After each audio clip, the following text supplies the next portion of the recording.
The winter is officially over, but many people in Boston still have to catch up with the cost of home heating. One reason is more days this year with cold temperatures. Another is the holdup on fuel assistance money from Washington. To tell us about the problem is the president and CEO of ABCD, John Drew. Thank you very much for being with us, John. Thank you for having me. John, talk about what's going to happen to people who are waiting for this money and who need it. Well, we've actually had this fairly long wait because you may have noticed the government couldn't find a way to keep open. Every few weeks it was shutting down. Now we are continued to the end of the fiscal year. We had the huge, horrible cold in early January. You may remember it. I still remember. I'm still cold. In December, too, yeah. And December. Well, that's when people were using their benefits and exhausted their benefits in January. So we had to do whatever we could to raise some more money for those who are out. For those who had not yet applied, that was fine. Please get in. We're still open. Please get in. But you have a maximum benefit. And so we went to the legislature. We're still waiting. Hopefully, I met with them the other day. I'm hoping to get that we collectively get the $25 million we've asked for. And the federal government holds back 10%. So after this last non-shutdown, we've been beseeching them, release the 10%. They also got a little bump and more. We haven't got the money, so I can't increase the benefits. We have had a campaign, a winter emergency campaign. We're raising money from individuals and others.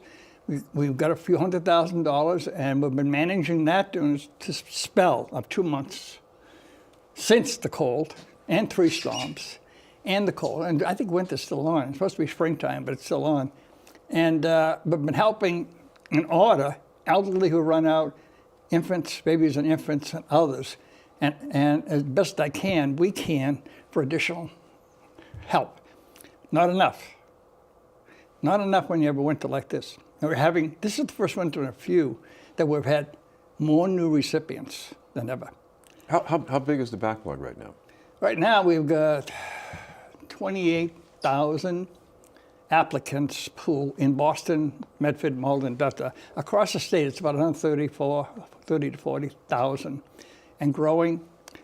The catch-all for people who are low income and pay their own heat, or heat is included in rent, is that if you're on utilities, heat, gas, electric, you can't be shut off during the winter. Therefore, you'll continue getting heat, but you can't pay the bill.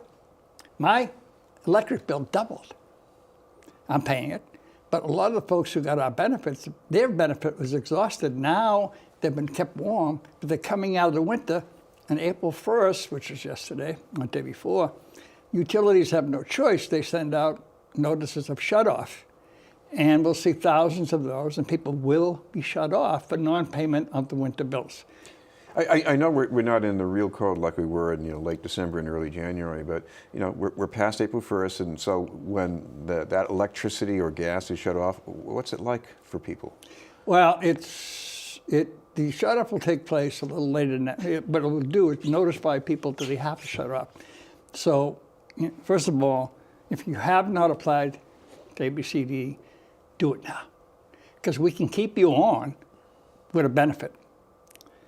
If you have exhausted your benefit, come to us anyway. We'll do our best to work with utility companies. But there will be inevitably shutoffs. Now, some people are protected, the elderly, but if you're ill and disabled, you have to apply. And for others, it means that you don't have electricity or you don't have heat for cooking for a period of time. It could be a long period of time. What happens, people move, given the rents going on, or life gets uprooted, and you're sitting there with a $2,000, $3,000 bill that you can't pay. And we can't help you until next winter when we get the new benefits and we try to get you on in the early fall. But between now and then, it's a question of will the utilities be able to give you a payment plan to get you back on? So we work on that, try to get people a payment plan. But there are inevitably people who can't pay, and they lose their utilities. Now, there might be some viewers who might think, well, if you can't pay, you just go out and put another blanket over yourself while you're watching TV. But if you don't have money for fuel and electricity, I guess that means, hey, what about the rent? I mean, that's going to eat into the rent, and then there's another problem. Well, if utilities are off, your landlord's not going to be happy because there are certain things you just need to have electricity on for. Your family, would be very difficult to have a family where you can't cook, you can't have a quality of life. It's trying to explain to people, and I understand because everybody seems to think they understand, they do. When you don't have anything, and you don't have the means to fix yourself, you have friends, they may help, thank God, and have the ABCD steps up as best we can, some food, go to our food pantries, get some food every couple of weeks. Stopgap, some help. We raise money, stopgap, help. But the fact is, people don't have enough income, period, to be able to run that whole household for their children because they're working at jobs where they don't get a lot of money in this economy, and their rents are going up. I think the average rent now is $2,000 plus. Their food costs is inevitable. So basically, we've got low-income people who the top tier did pretty well in the tax bill, are just compressing them down. And you push down, down, down, then things happen. You go homeless. You try your best to work the 2 or 3 jobs, but the jobs you're working, your employer is not that helpful. If you don't get in on time, you don't get paid. You miss a shift, you miss the shift. You go from one job to another, you don't have enough money to sleep. You're running like those little animals on the treadmill, unfortunately, and people shouldn't have to live like this. But that's where people live. So what we're trying to do as best we can, in this particular case, is to raise resources to help ameliorate the worst part of it. Help people eat. Our Head Start is open every day. The kids come in at Head Start, they get 3 meals. We're working with the adults, trying to get some hours in a job. Because see, people are kind of fooled. They hear this 4.1% unemployment rate and think, my God, everybody must be working. No, because some people are working 3 jobs, part-time with no benefits. So too many people are working part-time with no benefits. So our job at ABCD is to find as much resources as we can, and never enough, to help people get through winters, to help people who work hard, help them with nutrition, and there's a lot of other people like us that do the same thing. But there's never enough resources. Housing is the biggest problem because it's without a place to live, everything else falls apart. So housing has become spectacularly difficult, particularly around the places like Boston, Frisco, or all around the country that are just booming. Rents are going up, conversions are taking place, and people are leaving. Some are going to other places where it's cheaper, and people are going to places that you wouldn't want them to go to. You got homeless all over the country. There's camps in every city of homeless people. Where did they come from? Well, they come from the fact that most of them came from the fact that they can't afford in this economy to have a home. Some have substance abuse, but a lot of the families are just plain economically totally efficient to be able to have a stable home in this economy. So in a small way, please, Washington, please, State House, release whatever you have. It'll help us take the edge off some of the pain that's taken place. This has been on news, and we're talking with John Drew from ABCD. John, what's also timely here is that many cities around the country are celebrating the 50th anniversary of the assassination of Martin Luther King. His speech toward the end, his changing focus, more of that on poverty and eliminating the poverty gap. How important was that to what you're working in, the anti-poverty field? I've been around a long time, so I've lived through that. I watched on TV the night Martin Luther King was assassinated. I watched Bobby Kennedy talk on TV to the Indianapolis. I watched parts of the country burn down, including Belleville Ave. A couple of months later, I woke up in the morning, my wife said Bobby Kennedy's been shot and died. Martin Luther King was a fascinating human being. We celebrate him, of course, not his assassination, but what he accomplished in his movement at 1968, at the age of 39, was to work to get that civil rights legislation, the Civil Rights Act, the Voting Rights Act, the Housing Act, all of those things that happened in the mid-60s. That was his mission. He was driven to do that.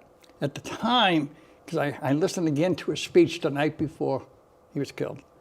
He said, it's time we really took on poverty. That was his next crusade.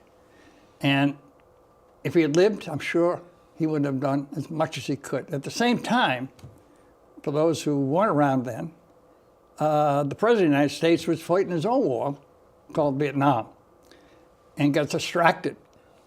And we lost Martin Luther King, we had a war, and then we had a presidential campaign where Bobby Kennedy was assassinated.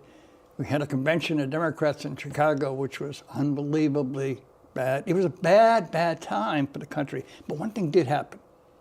Several things happened. The legacy of Martin Luther King and his movement was we have a Civil Rights Act. We broke down some of the segregation in the South, not everything.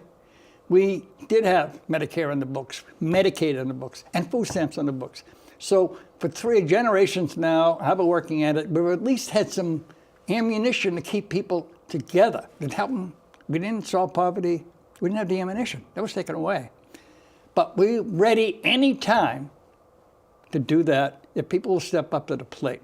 White, black, poor, rich. Come together. We can do this. But what we're doing right now is triage.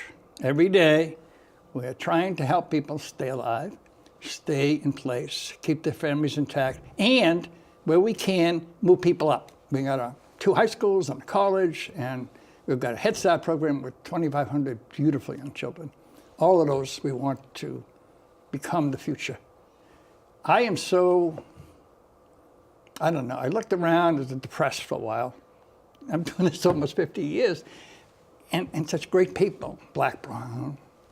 Then I looked at those kids down in Florida who took it by the nose and went after guns. And I said, you know, they're 16, they'll be 18 and voting. Maybe that generation will be the generation, and one after it will actually come to grips with real poverty, real segregation, real racism, which I don't think, by the way, has to be set up as the big bugaboo. I think people can get along if they know each other. But right now, we're in camps. You're rich, you're well off, you're poor. The middle is going away. We got to get the middle back. And granted, I didn't mention anything about the current President of the United States, did I? Or the President of Congress. But they won't be there forever. That generation I saw the other day, I went out and marched with them. Oh, I hope they continue, because that's what we need, a resurgence of hope coming from the 16, 15, 14, and 18-year-old. Let them change the world. Thank you very much for being with us. Thank you. John Drew from ABCD.